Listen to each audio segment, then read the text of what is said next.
Let's go. Yeah. For this play, this is where we wanted it. Back, looks, throws, ends up. Yes! Caught! Touchdown, Detroit Lions! They did it! Let's go! Oh, my goodness!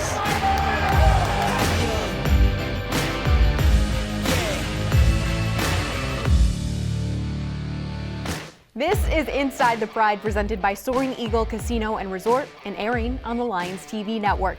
I'm your host, Dannie Rogers. The foundation has been built and the standard has been set for the Detroit Lions. From battling a 1-6 start to the season to picking up win number 9 in Green Bay, this 2022 Lions team was a special group. General Manager Brad Holmes will join us soon to talk the record-shattering rookie class. And DetroitLions.com writers Tim Twentyman and Mike O'Hara will share their thoughts on one heck of a season. First, let's head back out to Green Bay to relive the Lions' Week 18 win over that team. So, boys, Lions were 1-6 at one point. Did we ever think we'd be here? The Lions have won 7 of their last 9. I know they can't make the playoffs, but perceptions are hard to change, and the Lions and their quarterback are doing that this year. These are your rivals. You want this game. Thank you, Dan. That's it. That's what it's all about right now, trying to spoil these guys' season and trying to end it for them tonight. So you're right. This is a rival game, and you want to finish up on a high note. Last game in the season for the Lions, you would love to take that good feeling into the offseason. Packers go straight to the line on 4th down at about a half yard from their own 33. There he goes. They go on the end around to Lazard. Yes. They didn't get it. Yes. Blown up by Alex Anzalone. There's the snap, spot, kick away. It is up, and it is good. So the Lions get a big play and turn that into 3 points. There's the snap. Rogers back and looking. Rogers getting out of trouble. Being chased by Hutchinson. Gonna get hit. Gonna go down. Aiden Hutchinson got him. Back outside the 30-yard line. 3rd and 5, Green Bay from the Lion 24. There's the shotgun snap to Rogers. He's back, pumps, hit, going down. Sack back at the 30-yard line. Aiden Hutchinson got him again. Rogers empty out of the gun. He's got the snap back. Quick throw left side. Got to complete to Jones. Jones first down and more. Inside. Ball came out. It's free on the ground. It is recovered by the Lions. Will Harris. Pressure comes. Swift inside. Made a man miss. Has the first down. A gain of 19. And the clock continues to turn. Field goal attempt by Badgley is up, and it is good. We got a tight game. 30 minutes gone as we have hit the half.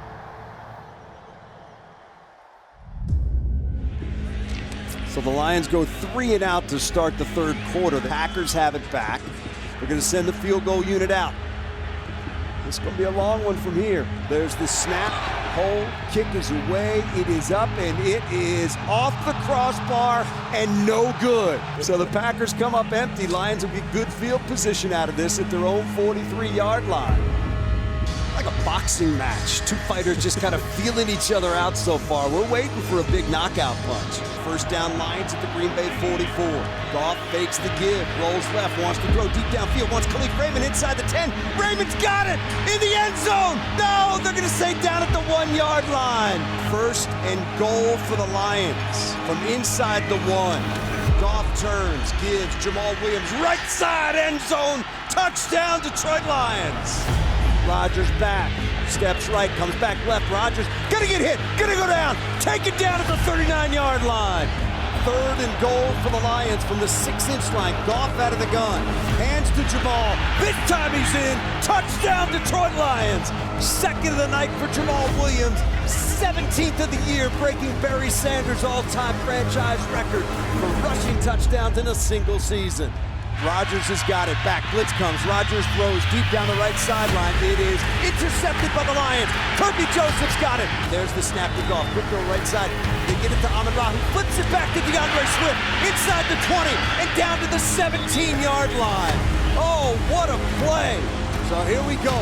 The Lions can end this ball game right here. 4th and 1. Goff takes the snap. Back looks, throws, caught. First down, Detroit Lions. DJ Chark down inside the 10-yard line. This game is over. Yes. Final score, your Detroit Lions 20, Green Bay Packers 16. That's it at Lambeau. The star storyline of Detroit's win over the Packers was running back Jamal Williams eclipsing 1,000 yards for the first time in his 6-year career and breaking Barry Sanders' franchise record for rushing touchdowns scored in a season. Williams said post-game, those achievements were in honor of his great-grandfather who passed away last week. Williams is an unrestricted free agent who has said he would love to come back to Detroit. We're taking a break. Up next, we take you back inside the locker room celebration from the season finale. Inside the Pride is presented by Soaring Eagle Casino and Resort and sponsored by Priority Health, Kroger, and by Henry Ford Health. Do you understand? When I say this is a special group, this is a special group. And by the way, this is just the beginning. Yes, sir. This is just the beginning. Yeah. All right, because now the idea will be down the road, all roads go through Detroit. That's the way we got to think, man. That's the way you got to think. But, man, when you can win on the road like we just did to a team that is doing everything they can to get in, man, it speaks volumes about who we are and what we're capable of. I couldn't be more proud. I'm serious, man. 2 game balls. Number 1 here, this guy broke 1,000 yards for the season. And listen, to do that, absolutely he ran his ass off. But your offensive line has got to be doing some damage. All right? So they're part of that. But the other thing is, he broke Barry Sanders' touchdown record in the season.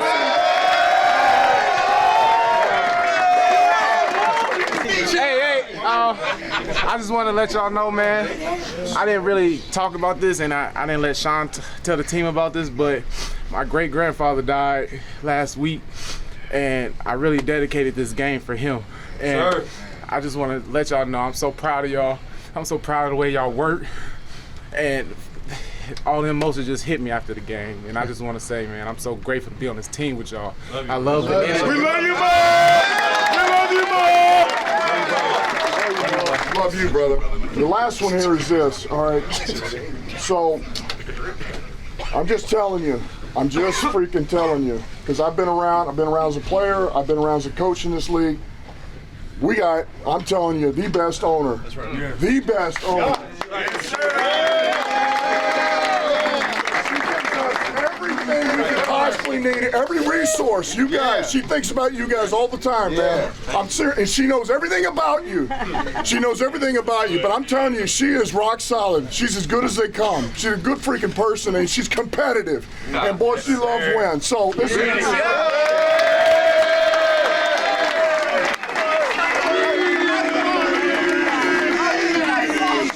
all roads lead to Detroit.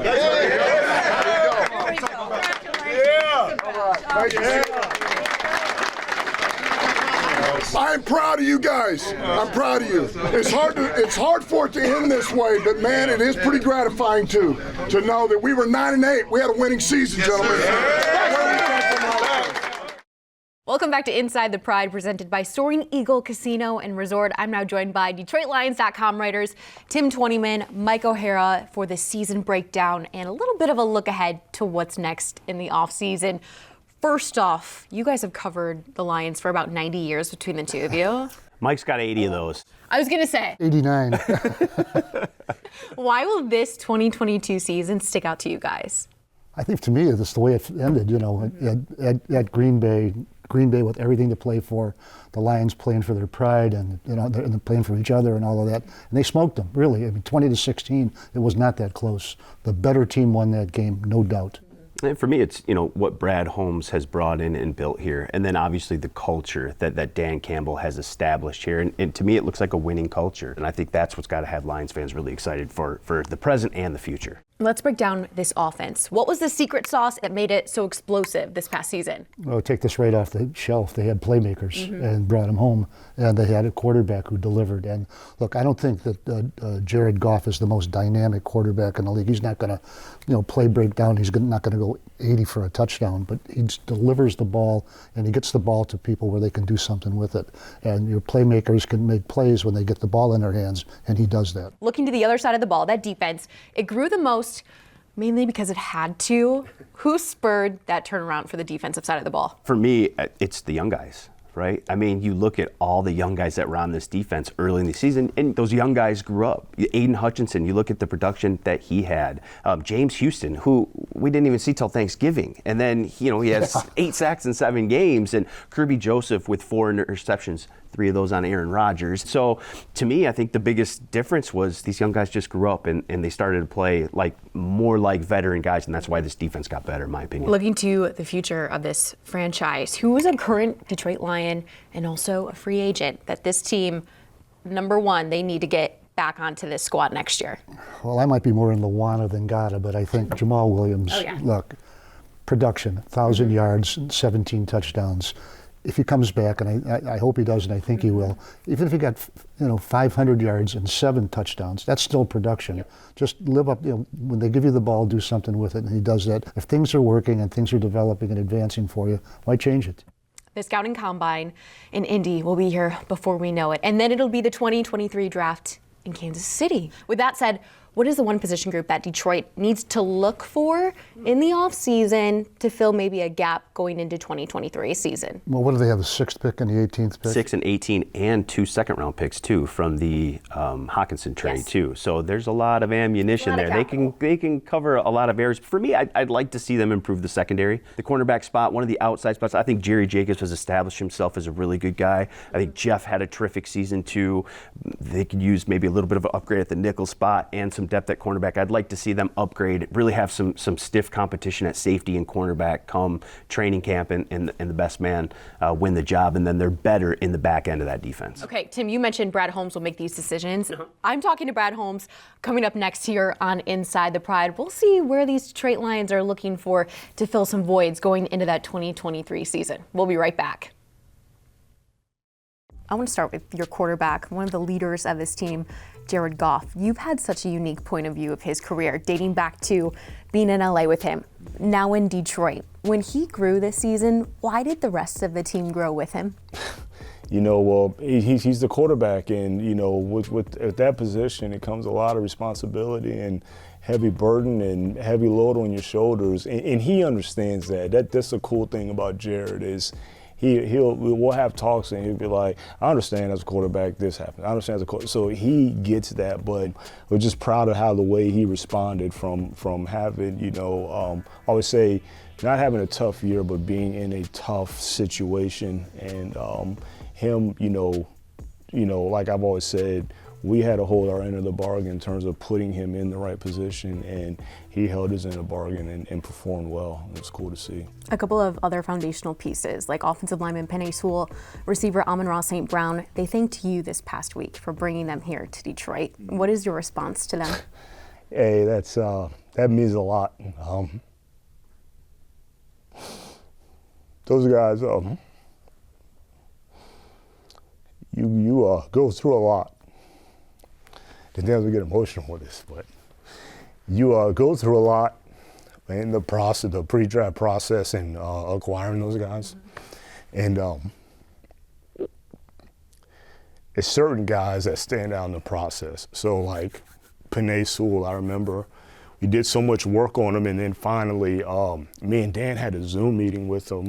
It was like right before the draft, and I'd never forget, like, it was something about him. It was something about him and just the way that he carried himself and the way that he spoke about his background and his family, and just it was something about him that was like, me and Dan were like, this kid's the guy. Same with Amon-Ra. We knew wide receiver was the one we wanted to address, and we kept looking at him. We kept saying, we're gonna get this kid. We're gonna get this kid. We kept saying that night after night. So to hear those guys say that, it's really cool.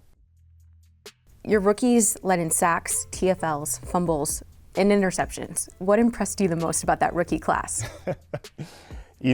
I love all of them. Like, I really do. I mean, there's not one that, it's like I'm weighing one or the other. I mean, I'm just proud of how all of them just stepped up to the challenge and competed. It's hard enough as a rookie. I mean, it's a different speed of the game. It's a different level of information that you have to process, and you're always like, I guess in the GM position when rookies, you kind of get that proud dad moment, and I think this is kind of what it is. Was there a moment you were watching during a game where the proud dad really came out? I will say James Houston's sack in the Buffalo game, so much went into it, and then him going out there and trotting out there and getting that sack, I just erupted. I just couldn't control myself, and it was cool to see. Up next, the final Rogers retweets of the season. You don't want to miss it. We'll be right back. This is so bittersweet for me because this is the very last segment of Rogers retweets for the season here on Inside the Pride. You know I have to go back to Green Bay to some really loyal fans who showed up. Parents at home, you might want to cover your young children's eyes, and parents yourselves, you might want to brace for what you're going to see here. All right, check out these very loyal fans. They tweeted at me, a couple of people saying, "Hey, that's my boss." One of these fellas who took his shirt off during this game said, "Thank you so much to Fox 2 photographer Jeff Holloway for providing them with some hand warmers." I can't imagine where they put those. And finally, Aiden Hutchinson, he really delivered on his rookie season.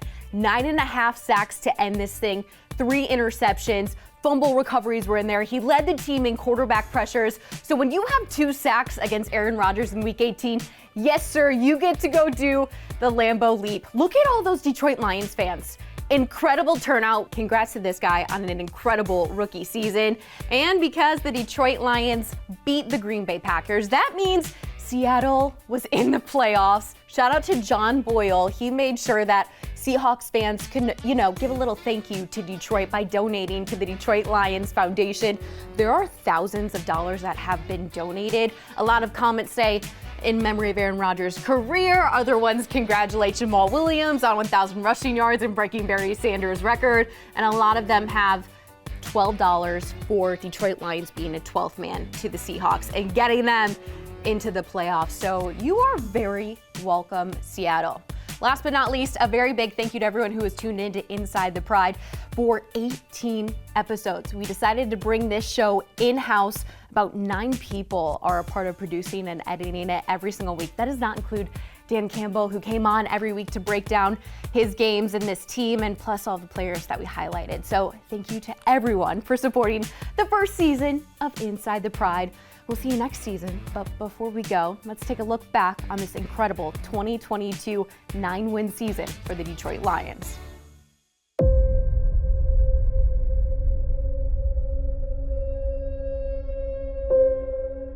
The 2022 Detroit Lions will.